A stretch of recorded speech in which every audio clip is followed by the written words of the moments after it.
Okay, so it's a party. Yes. But about TV. Yes. Join us every Monday for TV Party, where we'll talk about the news of the moment, the best episodes of the week, and what we can't wait to find sitting on our DVRs. We'll also chat with actors, writers, and experts about TV, elect classic characters to our Hall of Faces, deep dive into full seasons of some great shows, and more. Find us at Consequence of Sound, iTunes, or wherever you procure fine podcasts. Oh, Clint, one more thing. Is it open bar? It's BYO. Oh, got it.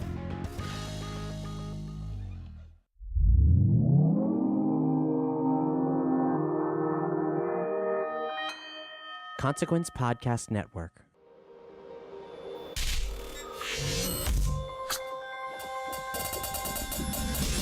Welcome to another edition of Kyle Meredith With.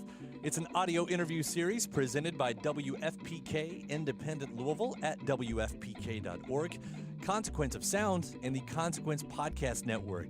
If you're listening, that means you can probably hit a subscribe button right now to keep up with these interviews. Go ahead and do that and then leave a review and a rating as well.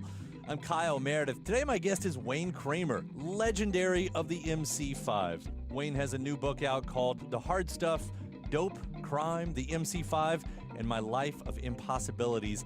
It is a heck of a story, and we get into a lot of it. In fact, we're going to be talking about the brand new band he's about to start with Mike Doty. He tells me about his 3 years in the pen in Lexington. We get into the history of what it was like in 1967 Detroit with the MC5 starting up and really the launch of punk rock as we know it. And that takes us into the current tour he's doing with an all-star band called MC5. There's some talk of how Tom Morello and Ted Nugent are friends. You should know that. At the time, there was an army tank cannon pointed at his house, dealing with sexual abuse as a child, and the nonprofit he started later in life called Jail Guitar Doors. It's a heck of an interview, a heck of a story. It's Kyle Meredith with Wayne Kramer. Hey, Kyle, it's Wayne Kramer. How are you, sir? Pretty well. Yourself? I'm doing all right. Thanks for calling. Really a pleasure and an honor to be talking with you. Oh, you're kind to say that. Thanks. Thought I'd start out. I just happened to have on the show a couple weeks ago one of my longtime friends, Mike Doty, and you came up. I don't know if he spilled the beans or if everything was cool, but he tells me that you guys are playing in your own band, and I think, how does Wayne Kramer right now have any time for just another project? Well, actually, I don't. I have to kind of do them one at a time. So I've got to do the book and the tour now, and then after Christmas, I'll re-up with Mike, and we'll pick up where we left off with My Rocket. Is that the name of it? He didn't say that part, but My Rocket. B-Y, Gotcha. My Rocket. By Rockets. Gotcha. I can't wait for that because I love all of you all. I mean, everybody involved in that. I'm such a big fan. So to put it together, I can't wait to hear what that sounds like. It sounds pretty good, man. We're trying to figure out what we don't want to do. It seems like that's a more realistic approach.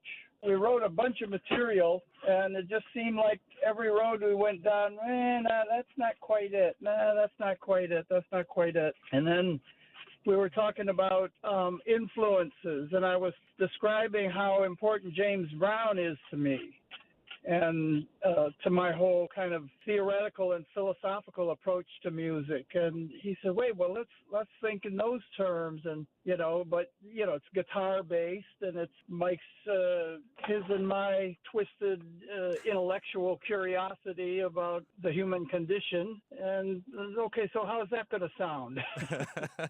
And we came up with some things that we're not embarrassed by. Good. I cannot wait. That all sounds very exciting to me, every bit of that. So I'm going to use what you said there as the seg to the big topic here, thoughts on the human condition, because it seems like, the human condition plays a large part of the book that you're about to release. This is your autobiography, your memoirs here. The Hard Stuff, Dope, Crime, the MC5, and My Life of Impossibilities. Your life story is nearly unbelievable, and maybe as more so as how in the world that you are sitting here talking to me, not only alive, but still working.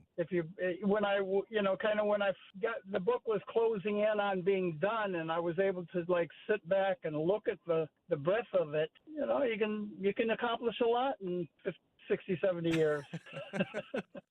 both good and bad. Right. I mean, I do love, getting the early history and how everything started.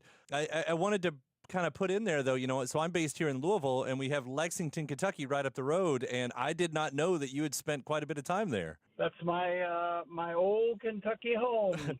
But not for Federal Correctional Institution at Lexington. Yes. Yeah, you didn't have the farm up there. It was a difference. So, but I mean, that ended up being the home to quite a few artists over the era and whatnot, and never for great reasons or justified reasons for a lot of those. How long were you there, and when was that? I was there for almost 3 years in the mid-'70s. It was originally built in the 30s as an alternative prison in the federal prison system because after the Harrison Narcotic Act of 1916, before that, cocaine, heroin, and barbiturates and alcohol were all unregulated in America. And with the coming of alcohol prohibition, the religious fundamentalists also wanted to prohibit drugs that, they thought would take you away from God. And they included drugs in this new class of crime. And this caused people to be charged with drug offenses and sent to federal prisons, where the federal prisons, the prison wardens didn't like this new class of criminal, the drug addict, because they wouldn't follow the criminal code. The code. You couldn't trust them. Right. They would lie, they'd cheat. They're addicts. They play games with you. So this is a progressive era, and in the American can fix it. We can handle it. We'll put our best people on it. And they built Lexington as the United States Public Health Service narcotics farm. They built one in Fort Worth, Texas, and Terminal Island, California. And these were designated for the treatment of narcotics addiction. And they did a lot of research in these prisons on prisoners from the 30s up through the 70s. And ultimately, the program was halted when its accomplishments were minor, and it got caught in a giant scandal where the CIA was experimenting on prisoners using LSD. They were trying to find a truth serum to use on Russian spies, and they got caught. And the whole thing just blew up, and there was a big congressional hearing, and the facility was turned over to the Federal Bureau of Prisons in the early 1970s. And so when I went there, it was strictly a federal prison. Wow, I wasn't aware of all of that history. Like I said, I knew there were lots of artists who ended up there because of drugs. I mean, I think one of the more famous ones, of course, William Burroughs, also spent some time there. I say famous in my world, at least. Yeah, if you were a jazz musician in the 40s or 50s that used narcotics, you probably went to Lexington because you could be sentenced there by a judge, or you could voluntarily check in for the cure, which they, in those days, they thought was good, hard farm work and clean air and a little bit of psychotherapy. And, of course, that didn't turn out the way they hoped. Well, jump back a few years before that then, so in this book, The Hard Stuff, you make it to when the MC5 comes together and we're looking at 1967. You're in Detroit. I wasn't around at that point. So when I look back on it, it's such a divide of the way people consider 1967 the summer of love, which does not seem to be the case in Detroit at all when you're talking about the riots up there. Yeah, Detroit really, it was a very hot summer that summer. And, Detroit, Michigan summers can be oppressively humid. This was a particularly hot one. And if you put it in the context of the day, America had been going through spasms of violence across the country. The Watts riot in Los Angeles had just occurred. The riot in Newark, New Jersey had just occurred.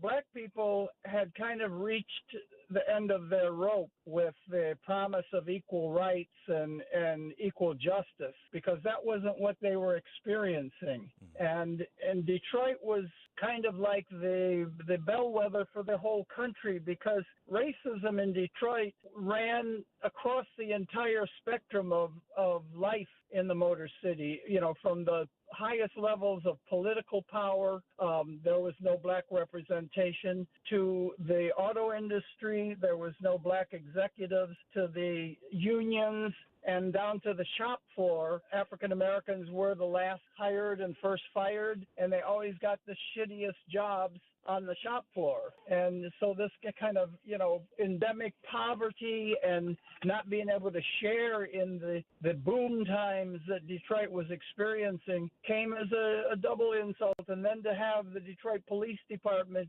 brutalize African American citizens endlessly and without any consequences, just at one point became too much.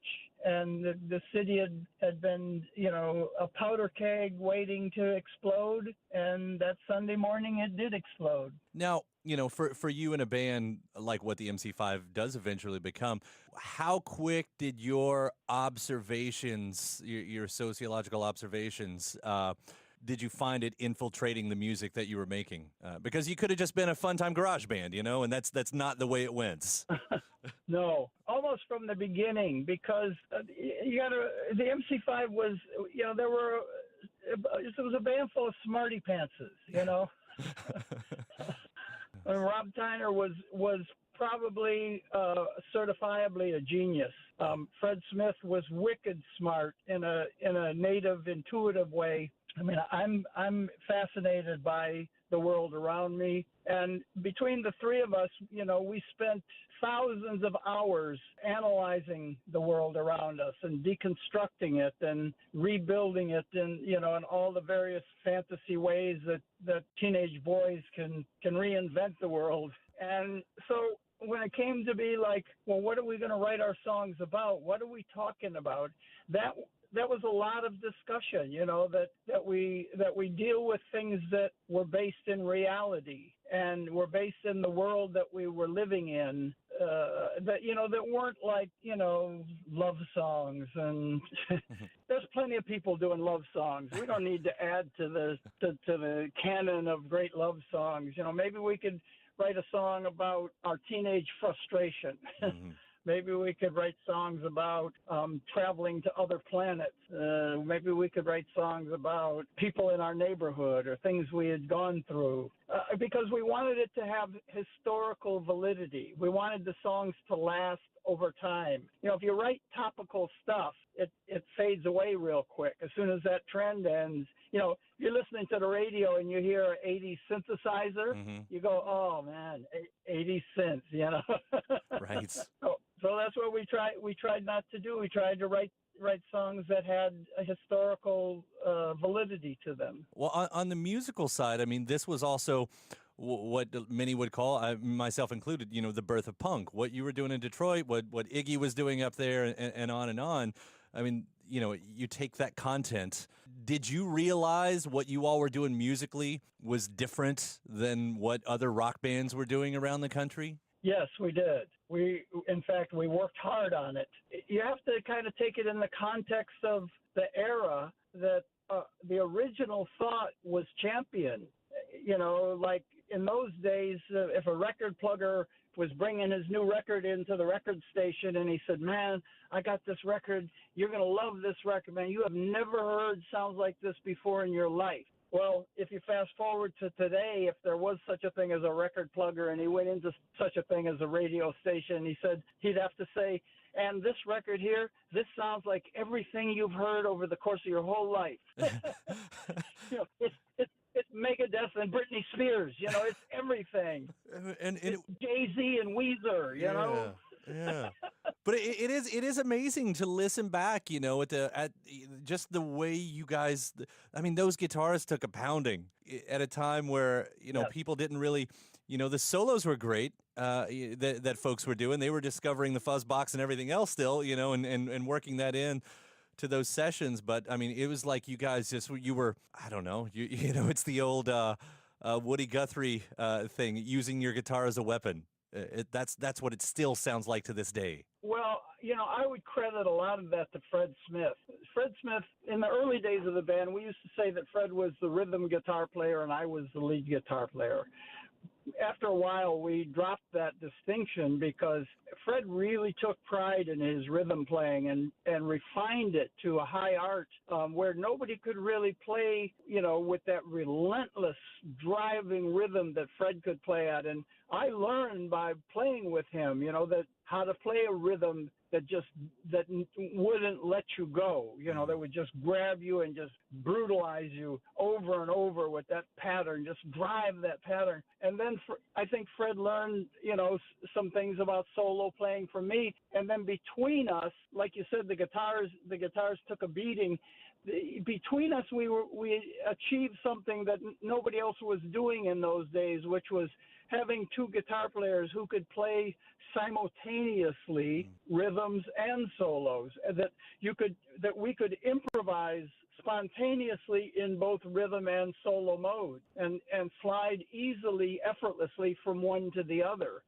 It took us years, and we took a lot of acid trying to play together.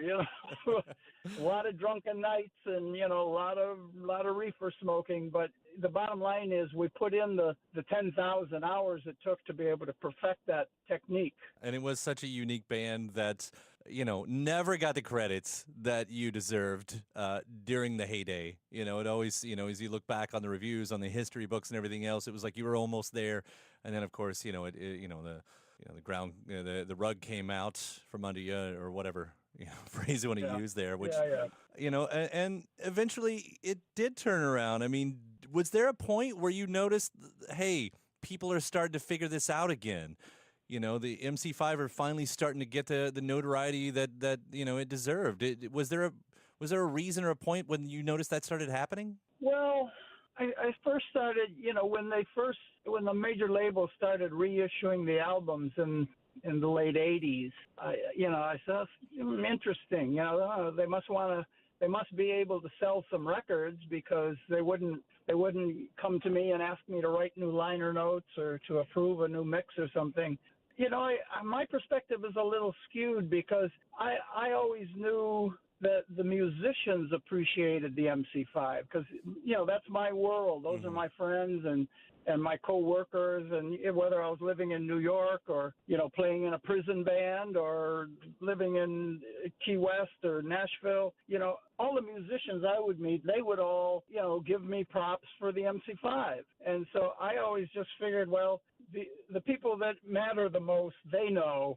If the music fans don't know, that's all right. But I care mostly about what musicians think, and so I was cool with it. But then you're right. It really started to snowball with the emergence of punk rock.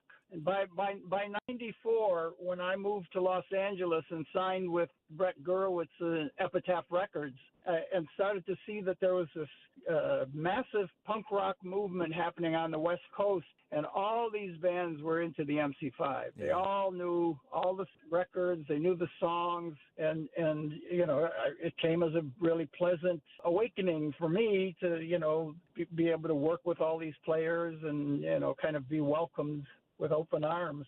It was very encouraging and inspiring and flattering. If I think back, I feel like that's how I, my younger, in my teenage years, found out about the MC5 was probably through a band like Mudhoney, who I know covered Kick Out the Jams, and probably, some Pearl Jam collaborations. I think they had done that in there as well. Yeah, it totally came from that scene, that the punkier side of things. I just played with Pearl Jam in Belgium last week for 80,000 white kids. Really white kids. Right. No, wait. We played Kick Out the Jams together, and they knew the tune. Oh yeah. Now who gets the honors of yelling out that opening phrase? Do you're like, that's you, or do you give that to your collaborator? Yeah, that's Marcus Durant is the singer, and he's our secret weapon. 6'7", with a black father and a white mother, and a voice that's like a thunderclap. I mean, he's just a monster singer, and was raised on the MC5 and Revolution, and he does it up. He tears up the stage. Yeah, he's great. Now, of course, what we're talking about a little bit here, is what's been dubbed MC5, which is this this touring band. You've also got Kim Thale from formerly of Soundgarden. Who else? Who else is in the band? Don played bass on some of the shows, and we'll probably play on some in the future. We have Brendan Canty, the drummer from Fugazi, is one of our drummers, and Matt Cameron, the Pearl Jam drummer, has done some shows with us, and he'll do some in the future. We've used Doug Pinnick from King's X on some of the dates, and now taking over on bass is going to be Billy Gould from Faith No More. So I'm really excited about that because he's a monster player, and to have all these guys have their own connection to the music of the MC5, separate from their relationship with me. They know me, but the MC5 showed up in their lives in their own time and place. And so they all have their own reasons for being in this band and playing this music. And I like that. I like that they all are, have a personal connection to it. And to tell you the truth, the MC5 never sounded better. Well, it's an amazing group of musicians. I mean, you're talking about some of the greatest musicians of all time that you have the luxury of playing with. That news when it hit of who was playing with you is just mind blowing when you consider the talent that you're surrounded by. Yeah, I pinch myself all the time. Like this is incredible, and everybody is serious about it. When we go out to play, man, we come to play, and we're not half stepping. We're in it with both feet. And I mean, listen, it's a show band. Yeah. I've had to say that for years, but this is a show band. We're going out there to perform. We're going to go out there and make something happen. We're not out there noodling on our guitars, I was thinking about your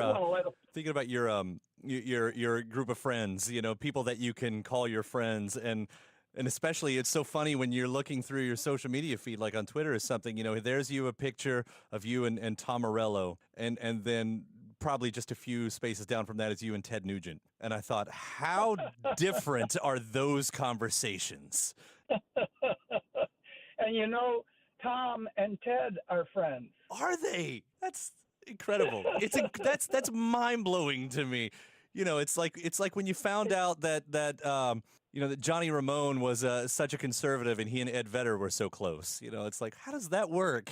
Exactly. Well, I think it speaks to a level of consciousness that could and should be modeled and emulated, amongst the feeders and leaders in high offices of power. That you can have a differing conception of how the world functions best, and yet remain genial. And the polarization and the adversarial nature of our national discourse isn't doing us any good. It isn't helping. You'd think all these grown-ups would know better. It takes some goddamn rock and roll guitar players to show them how to act. As it always has, too. As it always has. A lot of history of that proof right there. Well, I want to wrap up here with a couple more points on the book. And again, the hard stuff, Sure. Just this incredible life story. Because there are, you put it all in there. The darkest points and the most celebratory points as too. I mean, there was no stone unturned. As you talked about, being wiretapped by the FBI. I mean, there was an army tank cornering your home. Is that right? That's right. That was a surreal moment in my young life. I think I was about 20 years old, and my house was raided by the United States Army and the Detroit police, and they accused us of being snipers because we had a telescope in an upstairs window. They found a bow and arrow, and they said, well, we heard that the firemen have been hit by bows and arrows. And I said, you guys are joking, right? A fireman was hit with bows and arrows. I went out the door in handcuffs, and there was a U.S. Army tank with its cannon pointed at my front door. God, I mean, it was just like, here it is. This is it. This is exactly what I'm trying to illustrate in everything I do, that something's terribly wrong here. Something's out of sync. You know, the distance between reality and what I'm experiencing cannot be ignored any further. And then, you know, you can flash forward to today, and you see children being separated from their mothers and fathers to fulfill a government dictate that has nothing to do with reality. We're not being overrun by immigrants. Immigrants are not ruining America. This is all a giant lie being perpetrated on both the American electorate and the people that are on the receiving end of this, the children and parents just trying to come to America for a better life, which is what America is supposed to be all about. The hypocrisy and the corruption are still unbearable. Right. They're unbearable. I think you could pinpoint anything, by the way, but you know, you did re-record American Ruse recently as well. I mean, what a perfect time to drop that. Is that part of the reason? No, it just happens to be a relevant song still. Well, yeah, unfortunately, right? It's unbelievable. I mean, I'm trying to set up a deal where I want Chuck D to do it. Oh, wow. It seems like he would be a good vocalist on that tune, you know? Yeah, I really enjoyed hearing that. You also, you know, you talked about your sexual abuse as a child and everything, and you made a point of saying why you're putting this in the story too, that it was important to hear. Yeah, because if these things aren't exposed and don't become part of an ongoing conversation, they continue. Right. They continue, you know, in the darkness. We have a whole generation of, you know, I'm a new parent, and I'm part of a whole generation of parents that, you know, think that they got to drive their kids everywhere because there's a mad child molester waiting in the park for them. Well, guess what? The mad child molester isn't waiting in the park. It's Uncle Johnny. Right. You know, the child molester's in your own family. Let's get up to speed on what's really going on here, and you know, the fact that these things happen to me and my family, that means that, you know, I'm about as average as a kid as you could be in these days in America, and it probably has happened to millions of other kids, and you know, until we talk about it and we put it out in the open and deal with it, it'll just continue. Yeah. I mean, it's the same, you know, as child abuse and everything else that goes on generation after generation. And until you have the tools and the will to bring it out into the open and confront it, it'll continue. I'm really glad you didn't hold back on any of that, because I agree with you 100% on everything you're saying about there. And I know those probably aren't the easiest things to write about, you know, to put in the story. So I definitely appreciate that from this book. Well, especially with children, you know, kids remember everything. Right. And, you know, what happens to kids, they carry with them forever. And, you know, if we can improve our batting average and how we care for young people. I mean, I didn't tour the first 5 years of my son's life because those 5 years are the most important 5 years. Mm-hmm. The first 5 years, developmentally, you know, his ability to solve problems and establish his identity and be confident in who he is and trust himself. You know, I have to be here for that. You know, that rock and roll does not figure into this equation. You know, my career, you know, that all has nothing. This shit is really important. Right. Right. So you know, that's why I figured, okay, now it's been 5 years. You know, he's still. You know, I think it's going to be tough on him having me away for a couple months, but you know, I think he'll get through it okay now. Mm-hmm. I hope. You know, I could be wrong. I probably am, but I'm trying to be as conscious as I can. I mean, the fact that you are conscious of it, the fact that you are concerned about it is worlds better than the parents of our past. You know, that you're actually putting the consideration into it is miles ahead already. I also want to ask about jail guitar doors, because eventually things do get better and good things do happen. And that seems to be one of the great things that has came out of this. So would you mind explaining what Jail's Guitar Doors is? Sure. It's a 501c3 nonprofit that we established, me and my wife and the great Billy Bragg, established in this country just about 10 years ago. And what we do is create programming for violence prevention and prisoner rehabilitation that includes reentry skills and life skills for offenders while they're incarcerated. We do it through the transformative power of music and songwriting, the creative process, because that's a template for using that creativity to solve the problems that we all face in our day-to-day lives. You know, none of us are free of the pressure of daily existence, and prisoners more so. And of the 2.3 million of our fellows that are under lock and key, fully 95% of them are going to come home someday. About 600,000 prisoners are released every year. And they're going to stand next to me in line at the supermarket, and they're going to sit next to you at the movie theater, and they're going to take their kids to school right where you take your kids to school. And so if we don't do something to help people change for the better while they're in custody, they will most certainly change for the worse. And we ignore that fact at our own peril. You know, we know that arts and corrections programming reduces recidivism rate. It lowers prison violence.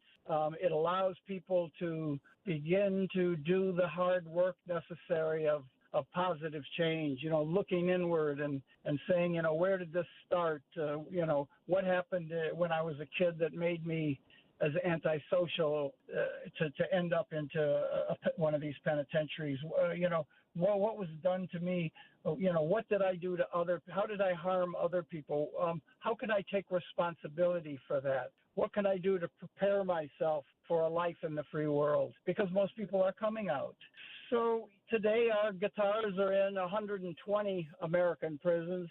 We run these programs on 10 California prison yards in the California Youth Authority, in the Cook County Jail, the LA County Jail, the Travis County Jail in Austin, Texas. And I'm happy to say we just launched a program in Detroit. And we're at Rikers Island in New York and in 8 Massachusetts youth offender facilities. So we're out there trying to mitigate the damage being done by these insane sentencing policies that our state and federal governments have come up with over the years. Now, if people want to help, what's most needed? Do you guys look for donations as your primary source? Money. Money, that's right. Money is what's needed. Well, you know, I know this sounds cynical, but if you ask people to save the baby seals, money comes flying out of their pocket. Adult felony offenders, not so much. So we ask them to go to our website, jailguitardoors.org, and see what it is we do. You can learn more about all our various, we have dozens of fabulous professional artists that are our teachers that work in the prisons and jails, and they can make a donation. Or if you're a musician and you want to get involved, contact us, and we'll try to set you up a program in your local correctional facility. You're doing beautiful work in the world, Wayne, and I really do appreciate that. Both outside of the music and inside it too. And I'll even wrap up by telling you how much I'm enjoying that new Alejandro Escovedo song that we can't stop playing around here. So it's, you know, even when you're too busy, good.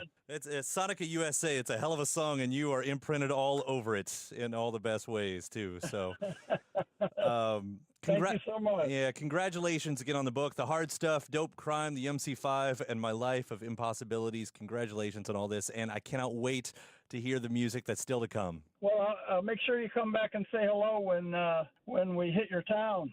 Absolutely. Would not miss it. All right, man. Thanks. I appreciate to all it. my mellows out there that are listening today. And remember, when you're smashing the stage, keep a smile on your lip and a song in your heart. Beautiful. Thank you so much, Wayne. It was a real pleasure talking to you. All right, man. Thank you. All right. Take care. Bye. Bye-bye. And a big thank you to Wayne Kramer for the call right there. The new book, The Hard Stuff, Dope, Crime, the MC5, and My Life of Impossibilities.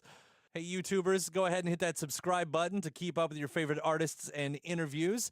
If you're listening to the podcast, iTunes, Podchaser, or wherever you're listening from, subscribe there, then leave a rating, give a review as well. Then you can head over to WFPK.org. That's where I do a show every Monday through Thursday from noon to 3 Eastern. You'll also find some bonus episodes over there. I'm Kyle Meredith. I'll see you next time.